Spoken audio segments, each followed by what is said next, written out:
I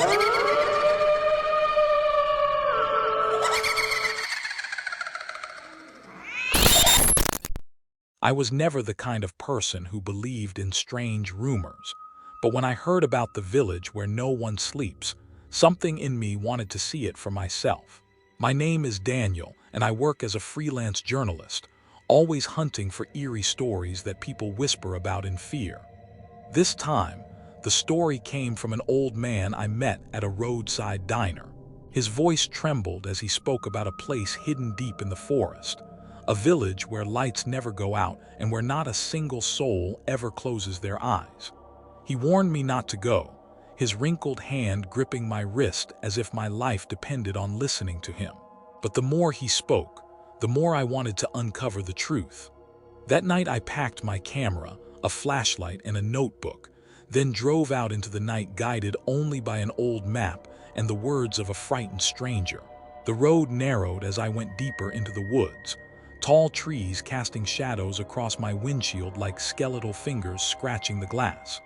My headlights pierced through thick fog that curled and twisted as if alive.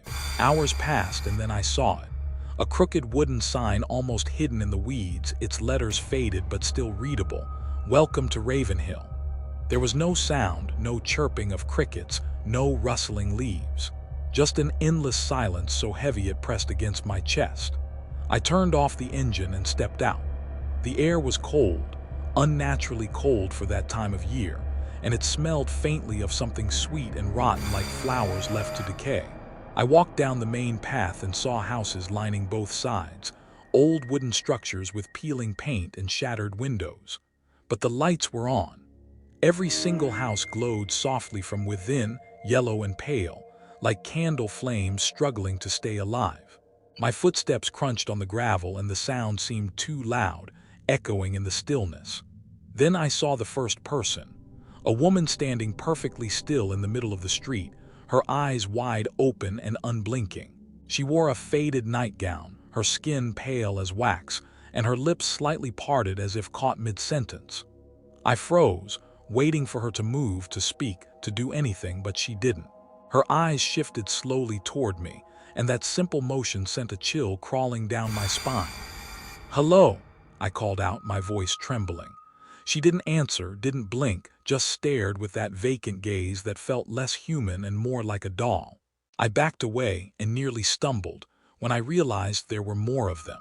Figures standing on porches, in doorways, behind cracked windows, all staring with lifeless expressions and open eyes. None of them spoke, none of them blinked. I forced myself to keep moving, telling myself it was some strange ritual or maybe they were sleepwalkers. But deep down I knew this was something far worse. The deeper I went into the village, the more I felt it. A presence pressing against me, crawling under my skin, whispering in a language I couldn't understand. My head began to ache, a dull throbbing that grew sharper with every step. I reached a small square in the center of the village where a dry fountain stood, its stone cracked and blackened by time. And there she was, a little girl sitting on the edge of the fountain, her legs swinging slowly. She was humming a tune, soft and sweet, and it was the first sound I'd heard since entering this place. Relief washed over me as I approached her, thinking maybe she could explain what was happening. But when she looked up at me, I felt my stomach twist. Her eyes were wide, just like the others, glassy and shining in the dim light. "Why aren't you sleeping?" I asked before I could stop myself. She tilted her head and smiled, a slow, unnatural curve that showed too many teeth. "We don't sleep," she whispered, and her voice was like the wind through dead leaves. "We watch." Then I heard it, faint at first, like distant breathing all around me. I turned and saw the villagers moving, their heads jerking in unison as they began to step closer, their feet dragging on the ground like broken marionettes. Panic surged through me and I stumbled backward, but the girl just kept smiling. "They'll keep watching," she said softly. "Now you will too." My heart pounded as I ran, darting through narrow alleys, past houses where faces pressed against the glass with those wide, unblinking eyes. No matter where I turned, they were there, moving slowly but steadily, closing in on me. My flashlight flickered and died, plunging me into darkness broken only by the pale glow of the village lights. I could hear them behind me, their breaths like whispers, their steps growing faster. I burst into what looked like a church and slammed the door shut, my chest heaving. Inside, candles burned on the altar, their flames trembling as if afraid. And then I saw the walls, covered in symbols drawn in something dark and sticky. At the center of the altar lay a book, its pages yellowed and curling, filled with lines of strange script. I reached out with trembling hands and flipped it open, and what I saw made my blood run cold. Drawings of open eyes, hundreds of them, staring from every page. A single phrase written in English repeated over and over. "Do not close them, never close them." Suddenly the candles went out. I was left in complete darkness, and then I felt it, fingers brushing my neck cold and thin. A voice hissed behind me, so close I could feel its breath in my ear. "Stay awake." I turned, and in the faint moonlight filtering through the cracked windows I saw their faces, dozens of them, grinning with mouths that stretched too wide, eyes that glowed faintly like dying stars. They didn't rush me. They just stood there watching, waiting. My knees buckled and I sank to the floor, trembling as their whispers filled the air like the rustle of dead leaves.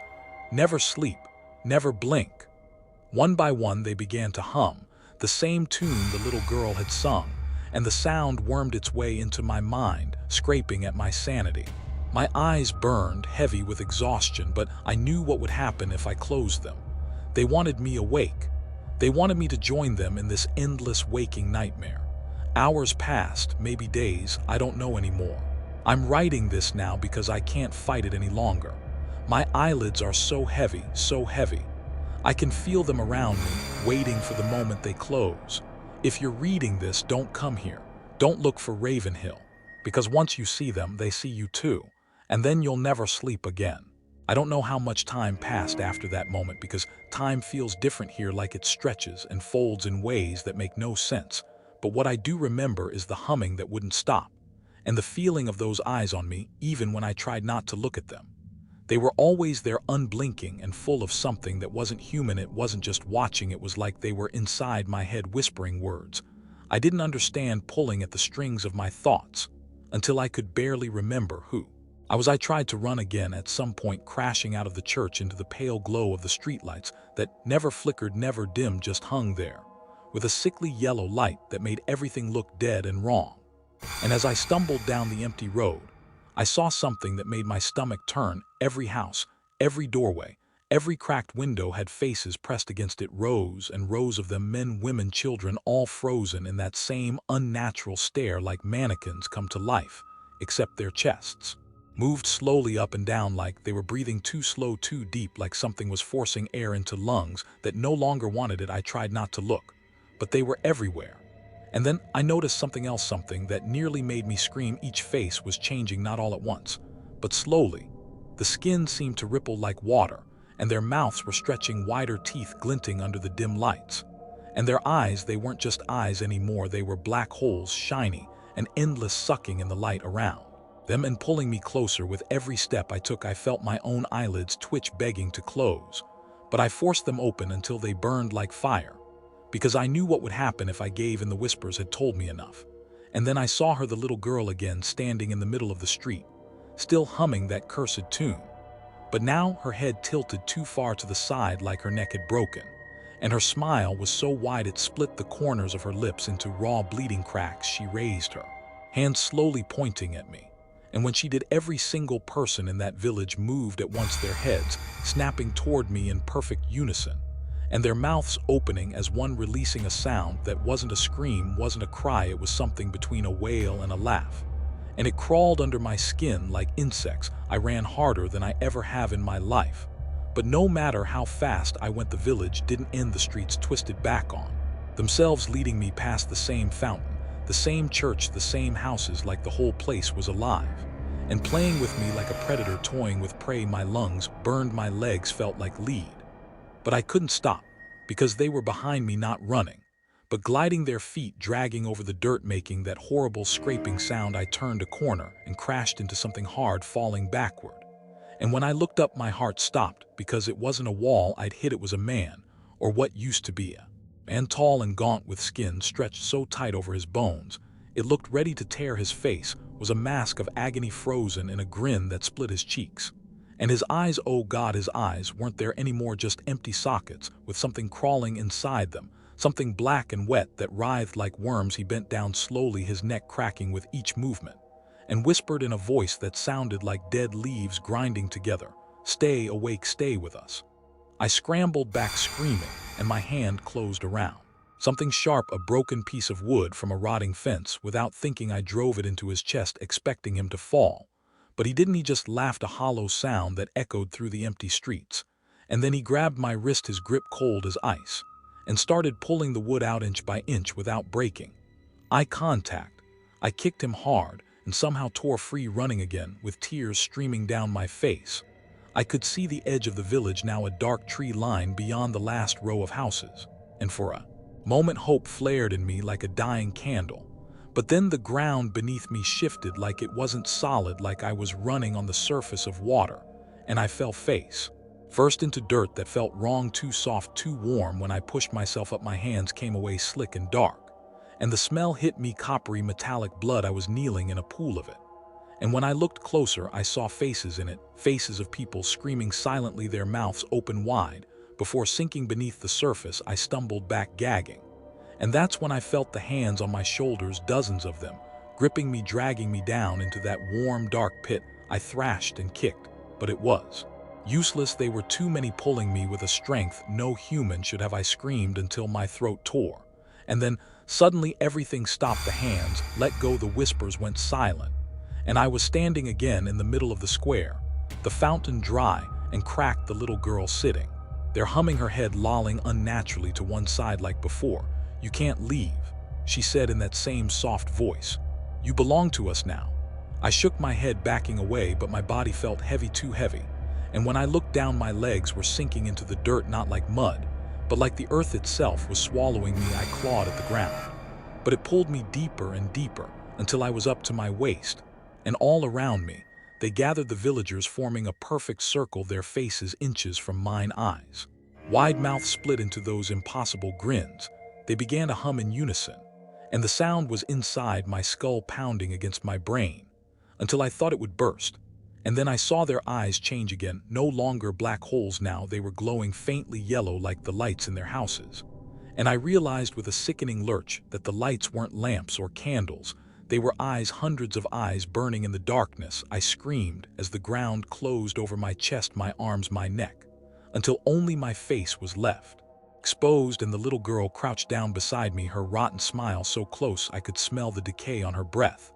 "Don't close them," she whispered, pressing her cold fingers against my eyelids. "Never close them." And then the dirt sealed over my face, and everything went black. But I didn't die, I'm still here. I can feel the earth pressing on me, heavy and cold, and I can hear them humming their endless song inside my head. I can't move, I can't scream, all I can do is watch, because my eyes won't close, they won't let me close them. And now I understand why no one sleeps here, because once you come to Ravenhill, you never leave, you never rest, you just watch forever and ever, with eyes that never shut, and a smile carved into your face, until the end of time, if there is an end at all. So, if you hear the story about the silent village where no one sleeps, turn away, forget it. Because if you find this place, if you step beyond those trees and see the glow of those lights, they will see you too. And once they see you, it's already too late.